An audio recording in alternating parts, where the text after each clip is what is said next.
Hello everyone, welcome back to our channel Jhansi's world. ఈరోజు one of my favourite snacks అయిన poha cutlets recipe అయితే మీతో share చేస్తాను.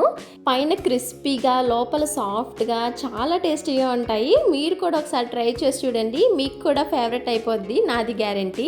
ఇంకా లేట్ చేయకుండా రెసిపీని అయితే స్టార్ట్ చేసేద్దాము. ఫస్ట్ దీనికోసం ఒక గిన్నె పెట్టుకొని దీంట్లో 1 కప్పు వరకు అటుకులను వేసుకోండి. అటుకుల్ని ములిగేంత వరకు వాటర్ వేసుకొని 2 సార్లు శుభ్రంగా కడుక్కోండి.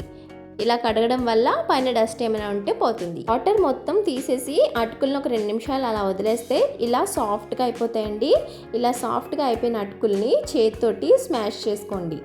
దీన్ని ఒక 2 మినిట్స్ అలా స్మాష్ చేసుకుంటూ ఉంటే ఏంటంటే సాఫ్ట్ టెక్స్చర్ లాగా వస్తున్నాయన్నమాట. ఇలా సాఫ్ట్గా స్మాష్ చేసుకొని పక్కన పెట్టుకోండి.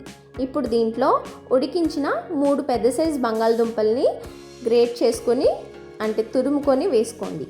ఇందులోనే ఒక 1/2 కప్పు వరకు క్యారెట్ తురుమును కూడా వేసుకోండి. నెక్స్ట్ ఇందులోనే ఒక 1/2 కప్పు వరకు చిన్నగా కట్ చేసుకున్న ఉల్లిపాయ ముక్కలను వేసుకోండి. అలాగే మీ కారానికి తగ్గట్టు 1 లేదా 2 పచ్చిమిర్చిని చిన్న ముక్కలుగా కట్ చేసి వేసుకోండి. నెక్స్ట్ ఒక 2 టేబుల్ స్పూన్స్ క్యాప్సికమ్ ముక్కలు కూడా వేసుకోండి. నెక్స్ట్ ఒక 2 టేబుల్ స్పూన్ల స్వీట్ కార్న్ ఉంటే స్వీట్ కార్న్ వేసుకోండి. అలాగే 1 స్పూన్ అల్లం ముక్కలు, 1 స్పూన్ వెల్లుల్లి చిన్న ముక్కలుగా కట్ చేసుకొని వేసుకోండి. అలాగే బఠానీ ఉంటే పచ్చి బఠానీ 1 స్పూన్ వరకు వేసుకోండి. ఇందులో ఇవే వేసుకోవాలని రూల్ ఏం లేదు. ఉల్లిపాయ, క్యారెట్, బంగాళదుంప కంపల్సరీ వేసుకొని మిగతా మీకు నచ్చితే వేసుకోండి. నెక్స్ట్ ఇందులో 1 స్పూన్ కారము, అలాగే 1/2 స్పూన్ వరకు సాల్ట్ వేసుకోండి.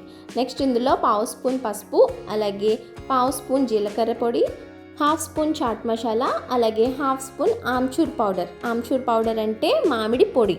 ఇంకా లాస్ట్లో ఒక 2 రెమ్మల కరివేపాకు, అలాగే 2 స్పూన్ల కొత్తిమీర తురుమును కూడా వేసుకొని వీటన్నిటినీ కూడా ఒక 2 మినిట్స్ పాటు బాగా మిక్స్ చేస్తూ కలుపుకోండి. ఎందుకంటే దీంట్లో కింద అటుకులు ముద్ద వేసాము కదా, అది కలవడానికి కొంచెం టైం పడుతుంది. సో అన్నీ కూడా నిదానంగా 2 మినిట్స్ పాటు కలుపుకోండి. దీంట్లో వాటర్ ఏమి యాడ్ చేయని అవసరం లేదు, వెజిటేబుల్స్లో ఉండే వాటరే సరిపోతుంది. నెక్స్ట్ ఇలా కలిపి పెట్టుకున్న తర్వాత వీటిని రౌండ్గా బాల్స్ లాగా చుట్టుకొని కట్లెట్స్ లాగా ఒత్తుకోండి. కట్లెట్స్ అనేవి లావుగా ఉండకూడదు, సన్నగా ఉండకూడదు. మీకు బ్యాటర్ అనేది కొంచెం ఏమైనా లూజ్ అనిపిస్తే ఒక 2 స్పూన్ల బ్రెడ్ క్రమ్స్ యాడ్ చేసుకోవచ్చు. ఇలా కట్లెట్స్ లాగా అన్నీ ఒత్తుకొని పక్కన పెట్టుకోండి. దీంట్లో బఠానీ ఎక్కువ వేసుకోకండి, కట్లెట్స్ ఒత్తినప్పుడు సరిగా రావు. 1 స్పూన్ వేసుకుంటే సరిపోతుంది. అన్నీ కూడా ఇలా రెడీ చేసేసుకొని పక్కన పెట్టుకోండి. నెక్స్ట్ ఇప్పుడు ఒక బౌల్ తీసుకొని దాంట్లో 4 టేబుల్ స్పూన్స్ కార్న్ఫ్లోర్ వేసుకోండి. దీంట్లోనే ఒక 5 నుంచి 6 స్పూన్ల వాటర్ కూడా వేసుకొని ఉండలేమీ లేకుండా మిక్స్ చేసుకొని పెట్టుకోండి. కన్సిస్టెన్సీ అనేది వీడియో క్లిప్లో చూపిస్తున్న విధంగా ఉంటే సరిపోతుంది. ఇప్పుడు ఈ కార్న్ఫ్లోర్ వాటర్లో ముందుగా మనం ప్రిపేర్ చేసుకున్న కట్లెట్ని వేసి అటు ఇటు డిప్ చేసి వాటర్ ఏమీ రాకుండా తీసేసి బ్రెడ్ క్రమ్స్లో యాడ్ చేసుకోండి. నేను ఇక్కడ ఒక 6 బ్రెడ్స్ని మిక్సీ జార్లో వేసుకొని పౌడర్ లాగా ప్రిపేర్ చేసుకొని తీసుకున్నాను. ఇప్పుడు ఈ బ్రెడ్ క్రమ్స్ని దీనికి బాగా కోట్ చేయండి. ఈవెన్గా పైన కింద చుట్టూ కూడా మొత్తం అంతా కూడా ఇలా ఈవెన్గా కోట్ చేసేసుకొని పెట్టుకోండి.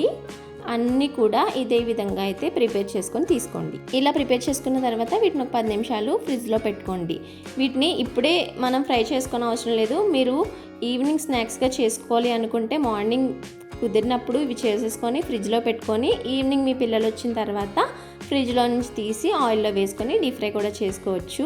వీటిని డీప్ ఫ్రిడ్జ్లో పెట్టుకొని స్టోర్ చేసుకుంటే 1 మంత్ వరకు ఏం పాడవకుండా ఉంటాయండి. వీటిని ఫ్రై చేసుకోవడానికి కొంచెం ప్యాన్లో ఆయిల్ వేసుకొని ఆయిల్ వేడైన తర్వాత ప్యాచెస్ని వేసి అటు ఇటు టర్న్ చేసుకుంటూ మంచి గోల్డెన్ బ్రౌన్ కలర్ వచ్చేంత వరకు ఫ్రై చేసుకుంటే పోహా కట్లెట్స్ రెడీ అయిపోతాయి. ఒకసారి ట్రై చేయండి, చాలా టేస్టీగా ఉంటాయి. పైన మనకి లేయర్ అనేది క్రిస్పీగా ఉంటుంది. మీకు నచ్చితే టమాటో కెచప్తో ఒకసారి ట్రై చేయండి, చాలా టేస్టీగా ఉంటాయి. మీకు ఏమైనా డౌట్స్ ఉంటే కమెంట్ సెక్షన్లో కమెంట్ చేయండి. వీడియో నచ్చితే ఒక చిన్న లైక్ చేసి ఎవరికైనా ఇన్ఫర్మేటివ్ అనిపిస్తే వాళ్ళకి కూడా షేర్ చేయండి. ఇలాంటి మరిన్ని వీడియోస్ కోసం మన ఛానల్ని సబ్స్క్రైబ్ చేసుకోండి. Thank you so much for watching.